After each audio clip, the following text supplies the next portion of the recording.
What's up, everybody, and welcome to an all-new episode of Casters of Horror. I'm Chris Mess. I'm Shane, and this week we see how well a movie lives up to its title with The Perfection.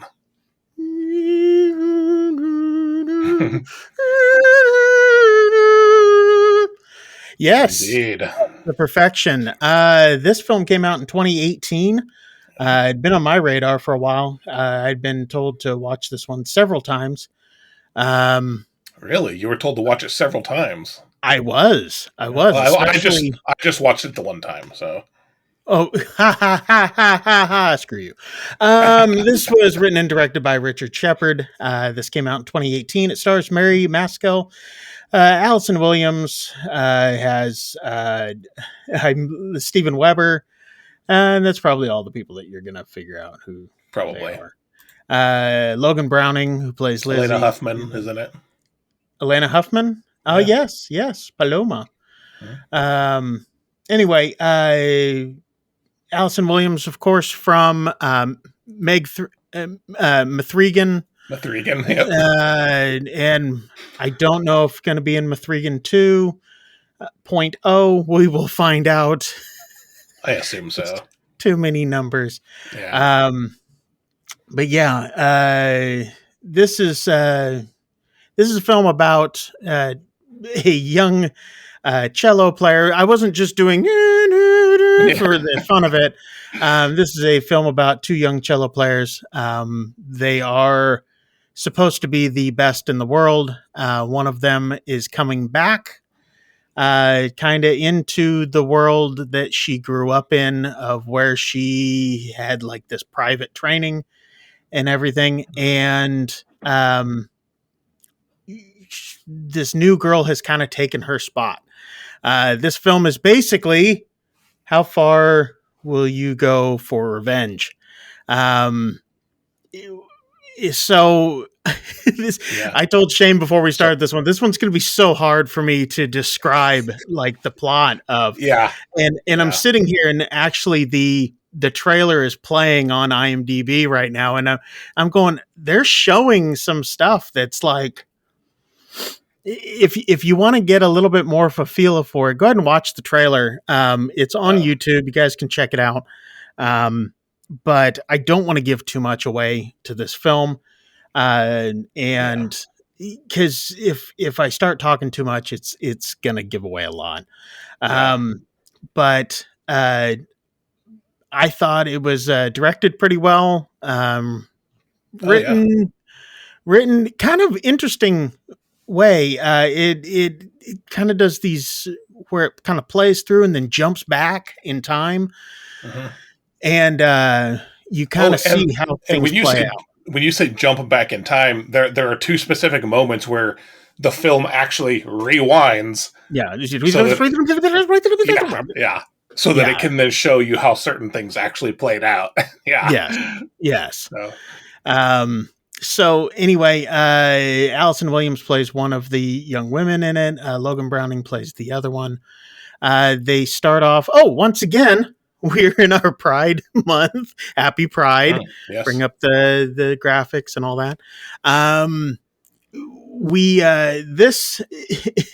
The two young cellists end up falling for each other quite quickly. Uh-huh. One of them drives a U-Haul. If any of you are lesbians, you'll get that joke. But anyway, they move quite quickly, and they decide to go on a road trip together across China.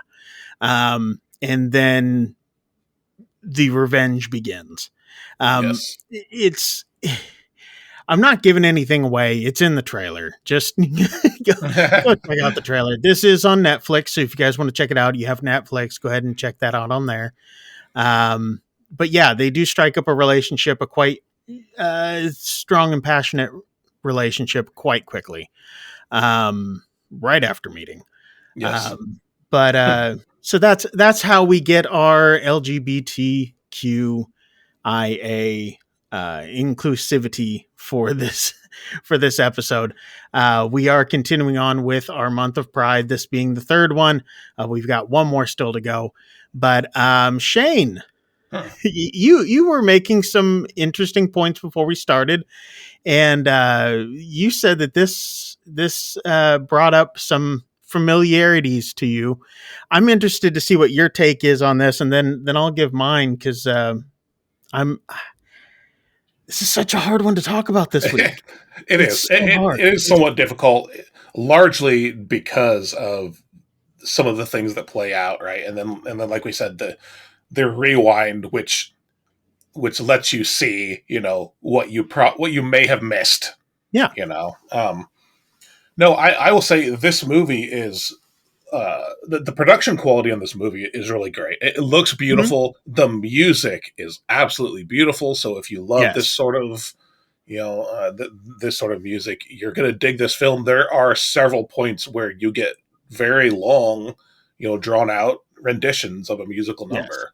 And not Uh, just, I'm glad that you brought up the music too. I'm going to stop you for a second. I'm mhm, glad that you mhm, brought that up because there were some points in this where the music plays not just key points in far as the storyline, but setting the tone for mhm. everything that is going on and then Yeah, changing you can see things change in people with the tonality of the music or yeah. with certain keystrokes or things like that. It's just, I was sitting there when I was watching it, I was like, that was very well done. But Yeah, anyway, and I noticed that even from my perspective, with very limited musical knowledge, so I can only assume that someone like yourself who has a much more vast musical knowledge can pick up on those cues a lot easier. But yeah, the music is absolutely beautiful in this yeah. film, and the acting fantastic, Oh, right? yeah. And there is there's a point in this movie about 40 minutes in that I was like, what? you know, Yeah. pretty jaw dropping moment, in my opinion. Yeah. Um, and what I had said to you before we started recording is that this film brings up, it brings to memory one specific film that we've watched, that I compare it to, right? Um, that film is Barbarian, right? Okay. Okay. The first 40 minutes of this film, it's a really slow build, but there is Yeah. clearly some, aside from the passion, there's also clearly some tension going on, and you don't Yes. know what it's leading up to. And then you hit about that 40-minute mark, and it's like, what the heck? Yeah. Right? Yeah. Um, and then, man, I don't know. It, to me, lost all steam.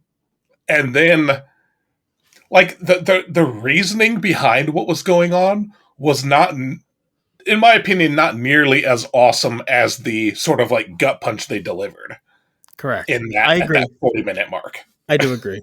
Okay. Um and I think there's some aspects to the story that are, I don't know, how do I put this? Really unnecessary and kind of just seemed like they were in there for some shock value. Hmm. Hmm. And as far as like this, the school that they were all trained at, right? I did not like it. I don't think it was necessary. I don't think it worked. And I think if they had gone with the first, like, sort of gut punch moment and really played into that and made it work, it would have been fine. But they not only take that in a really weird direction with, Hmm. to me, absolutely ridiculous storytelling beats. I then think that they tried to deliver another sort of twist, and I don't think that one worked either. Yeah. So, Yeah. No, I agree. I think they tried to pull a second twist and it just kind of fell apart. yeah, yeah, This one kind of like we had talked about last week. Well, let's go back to the barbarian thing. uh-huh. What you were meaning by barbarian is, for those of you who haven't watched our episode of when we reviewed Barbarian, it was one of our really long episodes. Yeah, The yeah, movie gets about halfway into it, and you're just like, oh, and if it had ended there, it would have been perfect. yep, yep, Um, but after that, it just kind of flailed around, tried to get some shock value, yeah, and they had to figure out how to fit Justin Long into it. Um, yeah, this film, however, did not have Justin Long in it to save the second half. no, Instead, we get Steven Weber, um, and not quite as funny. No, no. And Steven So Weber's a fantastic actor, and he's oh yeah, really great in this role too. yes, he is. Yeah, no, Just he did a great job. yeah, for what he was given to work with, he did great. And Yeah, yes, I say for what he was given to work with, for what everybody in this movie was given to work with, it was great. yeah, They did great. yeah. But But no, it no. just it kind of like what you said with the episode last week, when we were talking about they/them, Oh yeah, where you said it kind of felt like they just kind of rushed it at the end. This one oh yeah, seemed like it was like, we have an idea, let's just throw all this crazy stuff at it. yeah, And I think that there were aspects of it where it was like almost too far for the reasoning, yeah, yeah. and then there was other there could have been so many other ways to go about this. Yes, yes.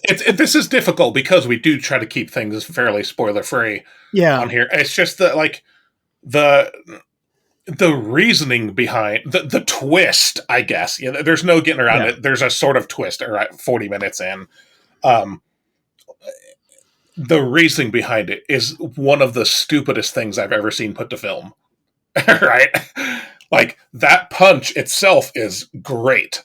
yes. Um, If they would have continued on yeah, with the that. motivation behind it is so stupid. Like, I feel like I don't care what your reasoning was. There has got to be a better way. There had to have been a better way, Yeah, right? no, I get that. It didn't work for me at all. At Yeah. all.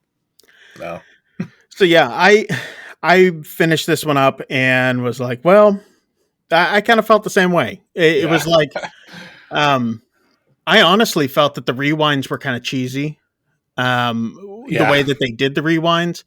Yeah. But then again, anytime that I see a rewind in a film, I'm like, oh, really? We're going to do that? Yeah. Um, And you know, several weeks ago when we reviewed Slay, we talked about how that film backs up, right? Mhm. And it shows you the things that actually happened, the things that you missed that actually happened to lead Yeah. up to where it was, right? It Yeah. didn't do a cheesy rewind, Yeah. you know, VHS rewind thing. Yep. But it did follow the same sort of, you know, but let's back up and see what happened. And that worked, Yeah. right? Oh, yeah. It was And just not stupid quite- in this film. Not quite as high of production, but that's where, Right. I mean, Right. that's where just writing, you know, different people have different ways that they're going to write something. And I think that this one just kind of missed the mark on a few things. Yeah. Like you said at the beginning of this episode, does it live up to its name, The Perfection? It did not. So No. it did not. So for all the people that had said, hey, go out and watch this one, you got to watch it. You got to watch it. There is some shock value in it. I will give you that. Yeah. But beyond that, There's like good you shock said, value in it. Yeah. There's good shock value. And then there's just, now I just want to be shocking, right? And I want to put something in here that's just, and it just doesn't work. It just doesn't work. I think if they would have taken the reveal of the first rewind or the first shock and then just played it out even farther from there, it may have worked. Yes. I just don't know how. So I'd love to hear what you guys think about how they could have changed up the ending on it. Cause to me, it was just kind of weak. Yeah. So let us know down in the comments what you guys think of this film, or if you have any ideas of how they could have changed it up to even, you know, take that punch into a knockout. So let us know down in the comments down below. And while you're there, make sure to hit like and subscribe. It's the big red button and the hit the bell over Shane's face. Ding. Ding dong. Yeah, go ahead and do that. And we got one more episode going into Pride Week or Pride Month. Jeez. I'm back into week 1 now, into Pride Month, and we aren't going to spoil that one for you guys. We'll have that one out for you next Friday. Yep. But stick around. Make sure you guys check that one out as well. So far, we've done Jennifer's Body. We've had They/Them. And this week's The Perfection. So make sure you guys go back and watch those episodes. And support the channel. We'd love to have more support. Let people know about it. And we hope I will back next week. Yeah. And I will say one spoiler about next week. I've already seen this movie and I love it. So all right. So we will. It'll be a good one. So anyway, make sure you guys come back for that one. Until next week, peoples, I am Chris Mess. I'm Shane. Happy Pride, people. See ya. We'll see you guys.